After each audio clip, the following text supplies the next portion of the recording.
સહજાત્મ સ્વરૂપ પરમ ગુરુ જય પ્રભુ. વસ્તુ સ્વભાવ વિચારતા શરણ આપવું આપ. પોતાનું શરણ પોતાને એ કઈ રીતે, એ અંગે તમારો પ્રશ્ન છે. મૂળમાં તો પોતે જ પોતાનું બેલી છે. માત્ર સત્પુરુષના શરણ અને આશ્રય પ્રમાણે વર્તે સદગુરુ લક્ષ, તો સંકિત તેને ભાખિયું કારણ ગણી પ્રત્યક્ષ, અને પછી સમજે તો સર્વજીવ છે સિદ્ધ સમ. ઉપદેશામૃતમાં ઉપદેશ સંગ્રહ 2માં 64મી નોંધમાં પૂજ્ય પ્રભુજીનો બોધ છે કે વસ્તુ સ્વભાવ વિચારતા શરણ આપવું આપ, વ્યવહારે પણ પરમ ગુરુ અવર સકળ સંતાપ. પરમ કૃપાદેવે હાથ નોંધ પહેલીની 14મી નોંધમાં આસવા પરિસવાના પદમાં લખ્યું છે કે વ્યવહાર સે હે દેવ જીન, નીચે સે હે આપ, યહી બચન સે સમજ લે જીન પ્રવચન કી છાપ. આ પ્રમાણે નિશ્ચય સદગુરુ એ પોતાનો આત્મા જ છે, પોતે પોતાનો ગુરુ. ઉત્તરાધન સૂત્રના 20મા અધ્યયનની 37મી ગાથા છે કે અપ્પા કત્તા વિકત્તાય દુહાણય સુહાણય. આ આત્મા પોતે જ સુખ અને દુઃખોનો કરતા અને પોતે જ સુખ દુઃખનો ભોગતા છે. અને આ આત્મા પોતે જ સુમાર્ગે રહે તો પોતાનો મિત્ર, અને કુમાર્ગે રહે તો પોતે જ પોતાનો શત્રુ છે. આ અધ્યયનમાં અનાથી મુનિ શ્રેણિક રાજાને પોતાના પૂર્વાશ્રમની વાત કરી પોતાની અશરણતા અને અનાથતા દર્શાવે છે, જે પરમ કૃપાદેવે ભાવના બોધમાં અશરણ ભાવનામાં અને અનાથી મુનિના ચરિત્રમાં બોધ્યું છે. આ જ કથા જીવને બોધનું ઉત્તમ કારણ ગણી મોક્ષમાળમાં પણ શિક્ષાપાઠ 5, 6 અને 7 ત્રણ ભાગમાં બોધી છે.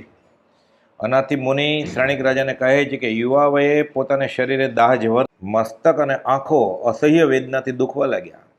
શરીરે તીક્ષ્ણ શસ્ત્ર કરતાં પણ વધારે વેદના થવા લાગી. તીવ્ર વેદનીના ઉદયમાં પોતાના માતા પિતા, ભાઈ બહેન, પત્ની કે ધન કોઈ સહાયક થયું નહીં. કોઈના પ્રેમથી, કોઈના ઔષધથી, કોઈના વિલાપથી કે કોઈના પરિશ્રમથી એ રોગ ઉપશમ્યો નહીં, અને તે અસહ્ય વેદના પોતે જ વેદવી પડી. એ વેદનામાં કોઈ ભાગ પડાવી શક્યું નહીં. પોતે અનાથતા અનુભવી અને પછી સંસારથી ખેદ પામ્યા. મનમાં નિશ્ચય કર્યો કે જો આ વેદનાથી મુક્ત થાવ તો સાધુ થાવ. અહીં આર્ત ધ્યાન, રૌદ્ર ધ્યાનની વાત નથી. અહીં ખરો નિર્વેદ અને સંવેગ પ્રગટ્યો છે. આ ચિંતવતા રાત્રે સૂઈ ગયા. સવારે વેદના શાંત થઈ અને પોતે નિરોગી બન્યા. માત તાત અને સ્વજન બંધવાદિકને પ્રભાતે પૂછીને અનાથી મુનિ કહે છે કે મેં મહાક્ષમાવંત, ઇન્દ્રિયને નિગ્રહ કરવાવાળું અને આરંભવાદીથી રહિત એવું અણગારત્વ ધારણ કર્યું. ત્યાર પછી હું આત્મા પરાત્માનો નાથ થયો. પોતે પોતાનો નાથ, પોતે પોતાનો બેલી, સર્વ પ્રકારના જીવનો હું નાથ છું. આમ પોતાનું ચરિત્ર કહી અનાથી મુનિ રાજાને ઉપદેશ બોધની પ્રસાદી આપે છે. હે રાજા, આ આપણો આત્મા જ દુઃખની ભરેલી વૈતરણીનો કરનાર છે. આપણો આત્મા જ ક્રૂર શાલમલી વૃક્ષના દુઃખનો ઉપજાવનાર છે. આપણો આત્મા જ મનવાંછિત વસ્તુરૂપી દૂધની દેવાવાળી કામધેનુ ગાયના સુખનો ઉપજાવનાર છે. આપણો આત્મા જ નંદનવનની પેઠે આનંદકારી છે. આપણો આત્મા જ કર્મનો કરનાર છે. આપણો આત્મા જ તે કર્મનો ટાળનાર છે. આપણો આત્મા જ દુઃખ ઉપાર્જન કરનાર છે. આપણો આત્મા જ સુખ ઉપાર્જન કરનાર છે. આપણો આત્મા જ મિત્ર ને આપણો આત્મા જ વેરી છે. આપણો આત્મા જ કનિષ્ઠ આચાર્ય સ્થિત અને આપણો આત્મા જ નિર્મળ આચાર્ય સ્થિત રહ્યો છે.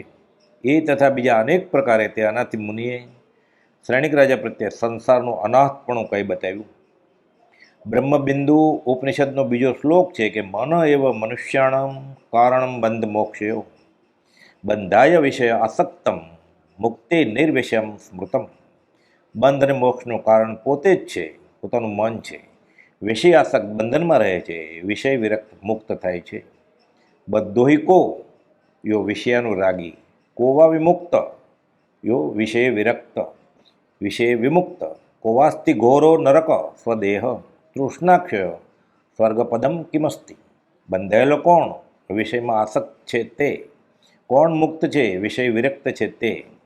ઘોર નરક પોતાનો દેહ જ છે, અને તૃષ્ણાનો ક્ષય તે સ્વર્ગ છે.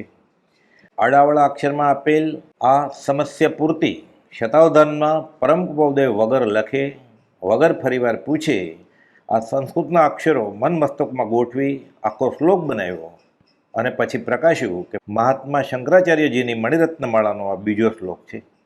ઉત્તરાધન સૂત્ર આગમ વાક્ય છે, અપ્પા કત્તા વિકત્તાય દુહાણય સુહાણય, એટલે આત્મા સુખ દુઃખનો દેનાર છે. પૂજ્ય પ્રભુજી કહેતા, સદગુરુ ઉપદેશ આપીને ઊભા રહે, પોતે બોધ પ્રમાણે પ્રવર્તે નહીં, અને અવળો ચાલે તો સદગુરુ શું કરે? જબ જાગેંગે આત્મા તબ લાગેંગે રંગ. પોતાનો આત્મા જ બોધને પણ ગ્રહણ કરનાર છે, અને તે મંડી પડશે ત્યારે કામ થશે. એક વખત પ્રભુજીએ કૃપાલદેવને કહ્યું, તમે તારો, તમે બધું કરશો. પરમ કૃપાલદેવ બોલ્યા કે આટલું તો તમારે કરવું પડશે. વાસના, રાગ દ્વેષ છોડવા પડશે. તે કોઈ નહીં કરી આપે, પોતાને જ બળ કરવું પડશે. આમ જિનેશ્વર દેવ છે તે જ પોતાનું ખરું સ્વરૂપ છે. આત્મ સ્વભાવ અગમ્ય તે અવલંબન આધાર, જીન પદથી દર્શાવ્યો તે સ્વરૂપ પ્રકાર. મૂળ આત્મપદ એ જીન પદથી દર્શાવ્યું છે, અને નિશ્ચય તો પોતે પણ એ જ છે. સર્વશાસ્ત્રનો આ સારનો સાર આ જ છે કે જીનપદ નિજપદ એકતા, ભેદભાવ નહીં કાંઈ, લક્ષ્ય થવાને તેનો કયા શાસ્ત્ર સુખદાય. પણ જ્યાં સુધી તે નથી સમજાયું, નથી મળ્યું, ત્યાં સુધી સાધકે સત્પુરુષે બતાવેલા માર્ગે ચાલતા, એટલે કે કૃપાલદેવે કહ્યું તેમ જ્યાં ત્યાંથી રાગદ્વેષ રહિત થવું તે ધર્મ માનવો. એમ રાગદ્વેષ કાઢવાનો બોધ છે. વસ્તુ સ્વભાવ વિચારતા, શરણ આપવું આપ, વ્યવહારે પણ પરમ ગુરુ, અવર સકળ સંતા. વચનામૃત 493, 6 પદના પત્રના મથાળે લખ્યા મુજબ અનન્ય શરણના આપનાર એવા શ્રી સદગુરુદેવને અત્યંત ભક્તિથી નમસ્કાર. આ અનન્ય શરણ વ્યવહારે સદગુરુ છે. જોએ અનંત કરુણા કરી અનન્ય શરણ એવો આત્મા બતાવ્યો, ઓળખાવ્યો, અનન્ય શરણું આત્મારૂપ આપ્યું, કે જે પોતે જ છે. પોતે પોતાનો ગુરુ થયો, ધણી થયો. હવે ધણીનો કોઈ ધણી નથી, ન જોવાય. પૂજ્ય પ્રભુશ્રીજી બોધમાં સરળ વ્યવહારિક દાખલાને આધારે સમજાવતા કે બ્રાહ્મણ પરણાવી આપે પણ ઘર ન ચલાવી આપે, પોતાને જ કરવું પડે. પોતે બાંધેલા કર્મ હવે સમજે તો પોતે જ ભોગવી, સંભાવે ભોગવી છૂટો થાય.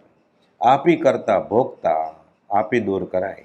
અહો અહો મુજને કહું, નમો મુજ રે, અમિત ફલ દાન દાતારની, જેહની ભેટ થઈ તુજ રે. આનંદજી મહારાજ શાંતિનાથ ભગવાનના સ્તવનમાં હવે પોતે પોતાને નમસ્કાર કરે છે. વચનામૃત 839માં પરમ કૃપાલદેવે પ્રકાશ્યું છે સ્વાનુભવની વાત કે અનંતકાળથી જે જ્ઞાન ભવ હેતુ થતું હતું, તે જ્ઞાનને એક સમય માત્રમાં જાત્યંતર કરી જેણે ભવ નિવૃત્તિ રૂપ કર્યું, તે કલ્યાણ મૂર્તિ સમ્યક દર્શને નમસ્કાર. અને 376માં પત્રમાં વચનામૃતમાં પ્રકાશ્યું કે શ્રી મોહમયથી અમોહ સ્વરૂપ એવા શ્રી રાયચંદ્રના આત્મ સમાન ભાવની સ્મૃતિએ યથાજ્ઞ વાંચ્યો. છેલ્લે આ જ પત્રમાં લખે છે, અવિષમપણે જે આત્મધ્યાન વર્તે છે એવા શ્રી રાયચંદ્ર તે પ્રત્યે ફરી ફરી નમસ્કાર કરી આ પત્ર અત્યારે પૂરું કરીએ છીએ. પોતે પોતાને નમસ્કાર કરે છે. પોતે જ પોતાનો ગુરુ, પોતે જ પોતાનો પરમાત્મા, પોતે જ પરમાત્મા. વચનામૃત 680માં કહે છે તેમ અખંડ સ્વરૂપમાં રમણતા થવાથી મોક્ષની ઈચ્છા પણ નિવૃત્ત થઈ છે. તેને એ નાથ એટલે આકાશી ભગવાન, તું તુષ્ટમન થઈને પણ બીજું શું આપવાનો હતો? આગળ પ્રકાશે છે કે હે કૃપાળુ, તારા અભેદ સ્વરૂપમાં જ મારો નિવાસ છે. ત્યાં હવે તો લેવા દેવાની પણ કડાકૂટથી છૂટા થયા છીએ, અને એ જ અમારો પરમાનંદ છે. લેખિતનમાં આ પત્રમાં લખે છે, ઓમ શ્રી મહાવીર. વચનામૃત 55માં લખ્યું, અનંતકાળમાં કાં તો સત્પાત્રતા થઈ નથી, અને કાં તો સત્પુરુષ જેમાં સદગુરુત્વ, સત્સંગ અને સત્કથાએ રહ્યા છે તે મળ્યા નથી. એ તો નિશ્ચય છે કે મોક્ષ હથેળીમાં છે. ઈશત પ્રાગભાર એટલે સિદ્ધ પૃથ્વી પર ત્યાર પછી છે. એને સર્વશાસ્ત્ર પણ સંમત છે એમ કહે છે. આમ કેમ બન્યું? આપકો ભૂલ ગયા, ઇનસે કે અંધેર. હવે ભૂલ સમજાણી, સુધારી, સમર અબ હસતે, હવે નહીં ભૂલેંગે ફેર. સાદી અનંત સમાધિ સુખમાં સહજાત્મ સ્વરૂપ પરમ ગુરુ.